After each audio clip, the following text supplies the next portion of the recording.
Recently I turned 45, and it was quite surreal. Yes, I'm that old. But, yeah, the reason why Ken is a bit surprised because he first knew me when I was about 20. So it's been about 25 years. Yes. and so the older you get, the more you tend to reflect on life, and what your life has made, whether you've made any impact or difference on people.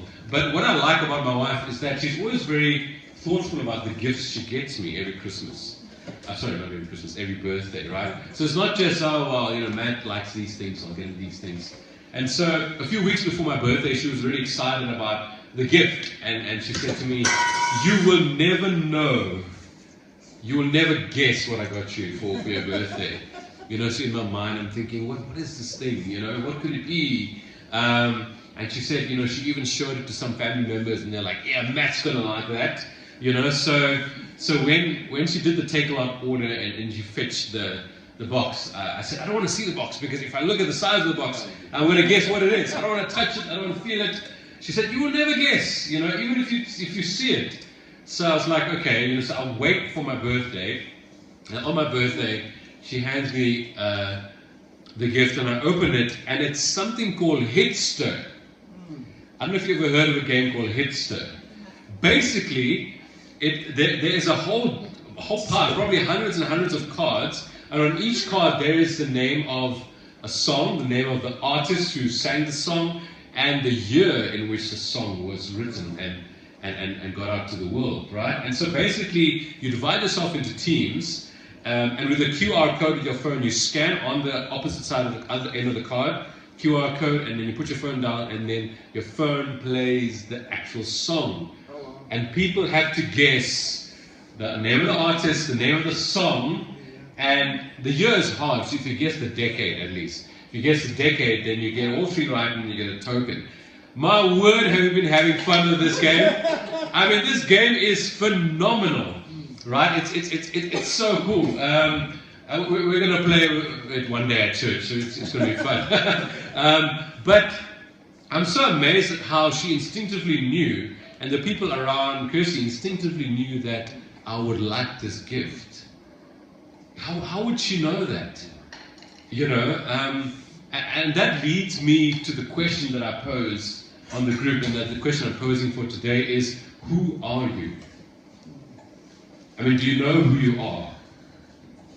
Do you know who you are? If I was to ask you, who are you, what are you going to say?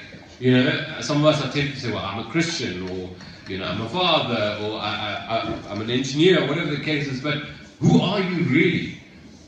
And here's the scary thing about that question, is that even though you might not be sitting quietly every day trying to think about who you are, you're actually asking that question of yourself all the time, without even recognizing it. And in our series of freedom, who we are is actually so tied to our freedom. Because if you don't really know who you are, you'll never truly be free. And that's what the Apostle Paul is trying to tell us today in Galatians, right? We've been in Galatians for the last several months, and so he's trying to tell us who we are and why that really matters. And so please turn with me to Galatians chapter 6. It'll be up on the screen. I'm reading from the Message paraphrase, and I love how he starts this. He says, make a careful exploration of who you are and the work you have been given, and then sink yourself into that. Don't be impressed with yourself, and don't compare yourself with others. Let me read that again. Make a careful exploration of who you are and the work you've been given, and then sink yourself into that. Don't be impressed with yourself. Don't compare yourself with others. And so he already exhorts us. I mean, your translation might be different, but that's what he's encouraging us to do, is make a careful exploration of who you are. Do you know who you are? I mean, can you confidently answer that question? And I think most of us cannot, because it's not something tangible. Can I say that again? It's not something tangible. You cannot define it in a sentence. And I think the people who try and define who they are in one sentence, they lose the plot completely. And that's why you spend your life lost. You spend your life trying to figure out who you are. And by the way, as you come into this world, right, you go through a series of traumatic relationships, you go through a series of painful events because of what's happened, maybe because of decisions you made, maybe because of what others have done. And so that further exacerbates your lostness, right? So that further separates you from who you truly are. So you don't know who you are. You now start functioning from your broken self, right? And your broken self, I mean, we don't really need to spell it out. You know, right? You know whether you suffer from shame or guilt or condemnation or whatever the case is, you know. You know your broken self, but unbeknownst to you, what you do over the years is that now you create a false self, right? And a false self is basically an identity that you have created in order to make yourself feel better about yourself, right? So whether it's your career, whether it's your vocation, whether it's the things that you do, the roles that you play in life, that is your false self. And so notice how you're becoming further and further alienated from who you really are, right? And that sense of alienation, that sense of lostness, is something that makes us so disconnected to what really is true about us. It really does. And so here you are trying to live life from your broken self, trying to live life as a false self, and Jesus Christ is wanting to take you back to your true self and who you really are. In fact, I really believe that is the journey of a Christian. It's a journey of discovering who you really are, who He has made you to be. And so the answer is not easy. You know, the answer is not easy. It's not tangible. And that's why I started with that birthday present that Curse got me, because I can't really define who I am, but somehow the people who are close to me, instinctively they know that that's Matt. Like if I get him that, he's going to like it, he's going to connect with it. Right? So track with me as we go along. And that's why Paul really exhorts us. He's saying, man, stop focusing on everyone else. Like first try to figure out and explore who you are. Right? If the whole of Galatians is about freedom, you're never going to get there until you start discovering who you are. And so the thing is, when you don't know who you are, you end up comparing yourself to others. That's what you do. That's why he's saying, don't compare yourself with others. Right? You see the tension there. Like, when you don't know who you are, your reference point becomes someone else. And I think that's been the journey of our church as well. I mean, in the last couple of months, Darryl and I have been wrestling with who are we as a church? Because when we started this church, we just copied and pasted. This is what other churches do, therefore we should do this. And whilst God has been gracious and we've seen incredible transformation in so many of our people over the years, the point is I don't actually believe we've truly begun to live out who we really are. Because we've compared ourselves with others, at least I have. At least I have. You know, when you plant a church, your reference point is other churches. Your reference point is what other churches have done when they have started churches. And that's what led so much of the heartache I've had over the years. Because, hey, why are we not like that church? Why are we not growing like that church? Why are we not multiplying like that church? And God is trying to bring us back to who we really are.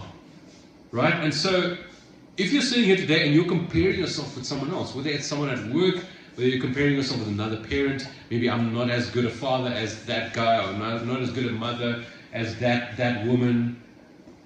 God is saying, through His word today, through Paul, He's saying, don't compare yourself with others. And the reason why you do that is because you don't know who you are. So the comparison stops when you know who you are. It really does. It stops. Because comparison, I found, is the number one joy killer.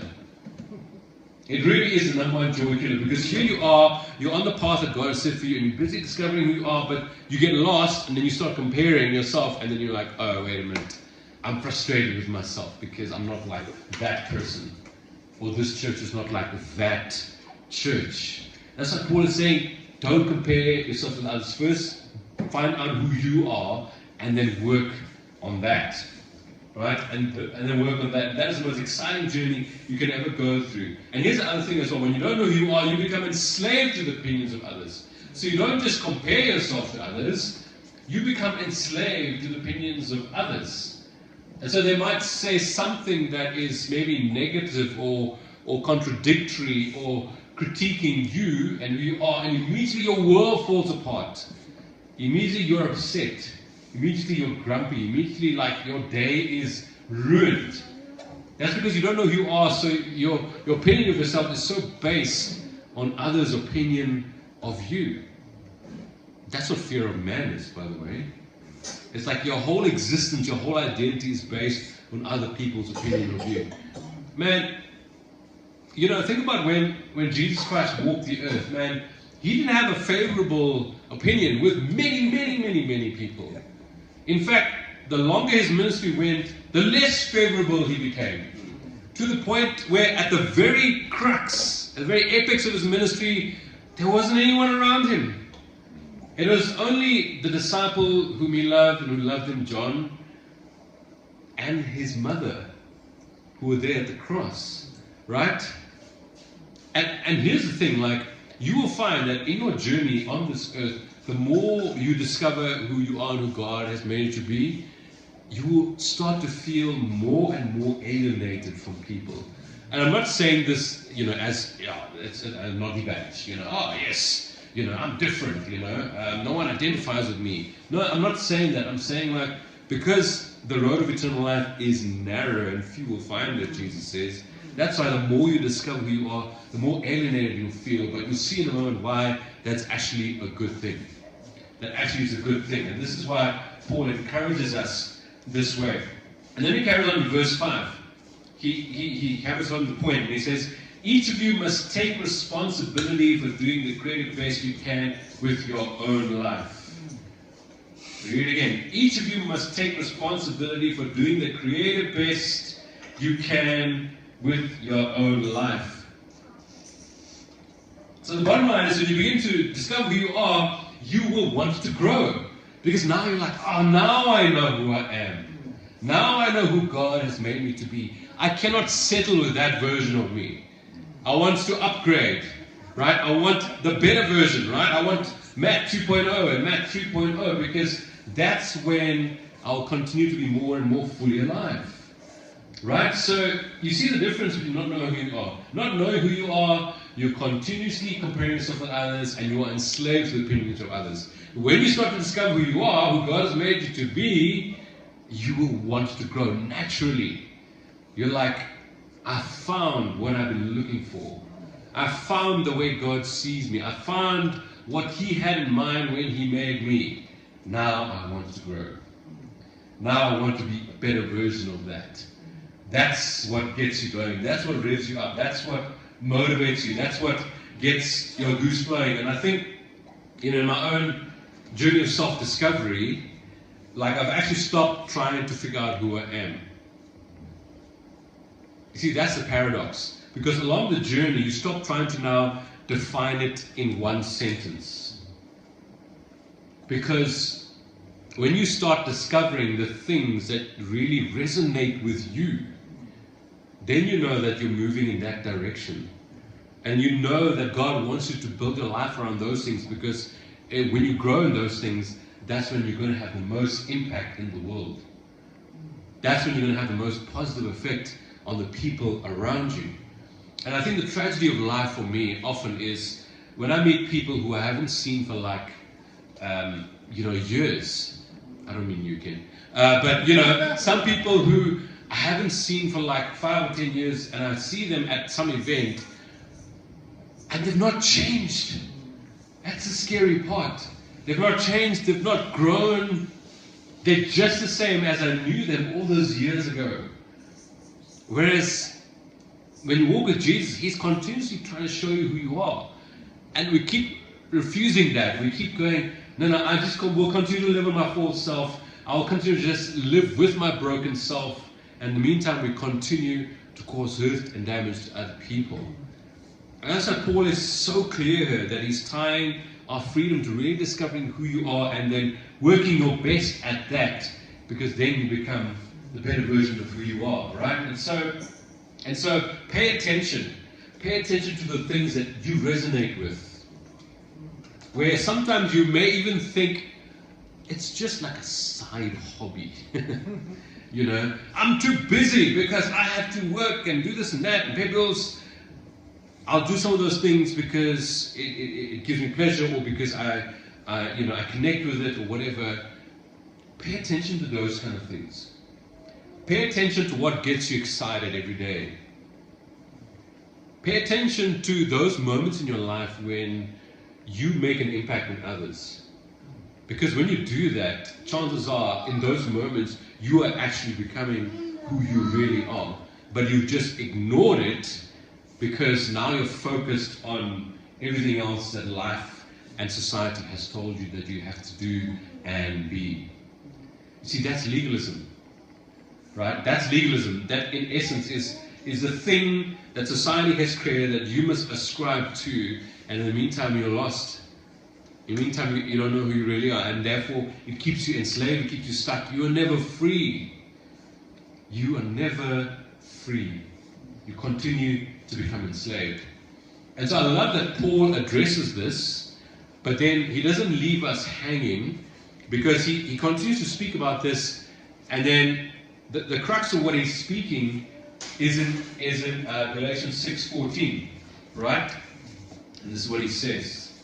I love that it goes here. Then he says, okay, this is where I want to land today. For my part, I'm going to boast about nothing but the cross of our Master Jesus Christ. Because of that cross, I have been crucified in relation to the world, right? Set free from the stifling atmosphere of pleasing others and fitting into the little patterns that they dictate. So in other words, this is what he's saying. The cross of Jesus Christ is where you will find the true you. It is at the cross where you will find the true you. Why? Because it is at the cross that you know you are fully and unconditionally loved. Only at the cross do you know that. Because you did nothing to deserve that. Right? You did nothing to earn that. You did nothing to merit that.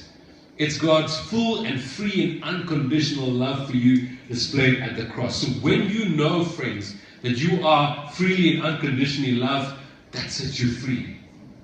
That sets you free. Then you know, now I'm on that journey of discovering who I am. You see, for a long time in my Christian journey, even though cognitively, intellectually, I knew that I'm fully and unconditionally loved, my life did not reflect that. My life reflected a life of someone trying to somehow earn God's love. Someone trying to somehow pay back for what God has done. Somehow trying to make sure that what Jesus did on the cross is worthy of me. And I tell you guys, there is nothing more enslaving and crippling than that. Than trying to earn God's love. It sets you down on a downward spiral, and before you know it, you find yourself in a big black hole, far away from the Father's unconditional love for you. And that's why I really love the parable of the two prodigal sons, because that really shows how we misunderstand God's love for us. We think we have to earn it. We think that somehow, if we fail, that somehow that love is no longer ours.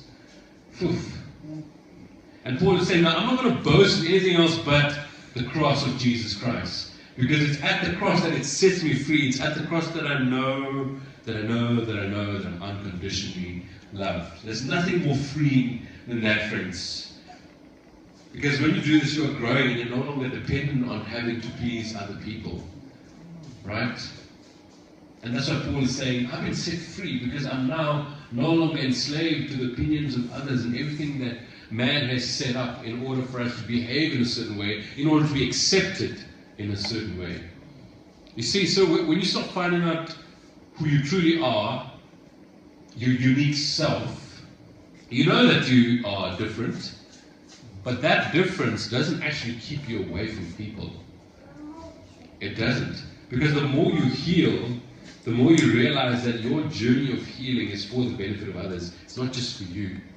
Right? Your journey of healing is so that you can be the true you. Your journey of healing is so that you can lose your false self. You're meant to lose. That's what Jesus meant when he said, you've got to lose yourself, right, in order to find yourself. You've got to lose those things that you've created in order to build your life and your identity around. You see, that's why so many of us don't have that joy, because we don't actually believe that we're freely and fully unconditionally loved. We don't. We're still living off of our false self. And this is what Paul is trying to tell us. Man, it's only at the cross that you will find the true you. You know, this week I got an email from a guy who wrote a book called Act Like Men, right? And he takes it from the scriptures where Paul exhorts men to act like men. But the gist of the book, the more I read the index, the more I realized that he spoke about all the good things that men should do, like, be courageous and be disciplined and lead, and all of those things are good. But my reply to him, and I said, I appreciate what you're saying, but I said, at least my understanding as a man, as someone who's walking with Jesus for 33 years, I said, my understanding is I can do all of those things, but if it doesn't come from a place where I truly know that I'm loved by my Father freely, unconditionally, then all those things just becomes behavior modification. All those things just means try harder, try harder, try harder, and you remain enslaved, and you continue to remain enslaved. And there is this pervasive thinking that we have in the Christian world where this is how we should be. But the reason why Jesus came is he came to set us free from that kind of mindset. He came to show us that there is a Father we have who was willing to go to any lengths to set us free from this false belief about who God is. And when you get to that point, oh man, it's freeing. It's freeing. And so, stop asking the question, who are you? Because who you are is tied to whose you are. Who you are is tied to whose you are. Because when you focus on whose you are, who you are starts coming out. Yeah? When you focus on who you are, whose you are, now you have the safety. Now you have the safety of knowing whose you are. Then you can go on that journey of who you are. And man, I promise you, it's going to be such a blessing to people, because there is no one in the world like you. There is no one in the world like you. The way you've been made, your specific DNA, your genes, your story, your experience, the little molecules and atoms and cells in your specific body. There is no one like you. And so that's why I've stopped asking the question, who am I? Rather, I'm focusing on whose am I, right? And when I focus on whose am I, who I truly am just starts to come out naturally. And then I start becoming a blessing to people. And then I can start bringing joy to people's lives. Because what people are getting from me, they're not getting from anyone else. You see that? They won't get it from anyone else. Because it's me. It's me, and I've been made that way. And now I'm functioning from a place where I'm so secure in Dad's love for me. So secure. This is what sets us free, friends. This is what sets us free. Nothing else. Nothing else. So even as you go along on your journey, as you're trying to figure out what it means to be a Christian, I don't even think that's a helpful question. Because when you don't know who you are, and when you don't know whose you are, you're going to end up comparing yourself with others. No doubt. Right? And then you're actually going to miss out on God's intended purpose for you. When He designed you, when He made you, He had a very specific purpose in mind. But tragically, many of us surrender that purpose because we're busy trying to be someone else. We're busy doing copy and pasting. We're busy being copycats. Oh man, I don't think there's a bigger tragedy in the world than being a copycat, than just copying and pasting. You know, that's why I'm not afraid of AI. I'm not. You know, in the hands of good people, AI will be used for good. In the hands of evil people, AI will be used for evil. But I'm not afraid of it because it's in the word artificial But a human being is supposed to be authentically human. Right? So when you are taking seriously your journey of healing, you will not only become authentically human, but you will become authentically you. You become authentically Daryl, Wayne, Alexander, Jonathan. You will authentically become Kenneth McPherson. You will authentically become Jason Adams. There is no one like you. And God has His eye on you. And it's like, I just want my son and my daughter to live out the purpose that I created them for. And it's never too late, you know. I mean, it's so tragic that a woman in her 50s said to me a while ago, oh man, I don't need to change I've lived my life. You know, I don't need to change. And I'm like, but then look at your life. Is it adding value to other people, or are you continuing to trample on other people and cause hurt everywhere you go? It's never too late. You know, the last years of your lives can be so much better than the former years. The last few decades can be so much more fruitful and life-giving than the previous decades. It's never too late. You need to keep reminding yourself who you are. That full, free, and unconditional love that God gave to us. Man, it's the greatest gift you can ever have. And it's in that gift that you become free. Man, you're free to enjoy that love. You're free to enjoy it, and when you enjoy it, you're free, and when you're free, you become who you were meant to be. When you do and live who you're meant to be, you set others free as well. This is what freedom, true freedom, is about. And this is my prayer, that we will take that journey seriously. And we don't want copycats. We don't want to be like everyone else. And this has been part of our journey as elders of our Pulse as well. And so, in due course, we'll start to share with you what God has been putting on our hearts in terms of what He wants for us specifically. But that will come in time. But I'm so glad that Jesus set us free. And my plea for you is just please live that freedom out. Live from that unconditional love. Never doubt it. Never doubt it. If you have a bad day and you doubt it, you know that God's mercies are new every morning. You can come right back, look at the cross again, look at what He did for you, and you're going, okay, I have no reason to doubt. I have no reason to doubt. I can keep going and keep going. Let me end there. Pray for us.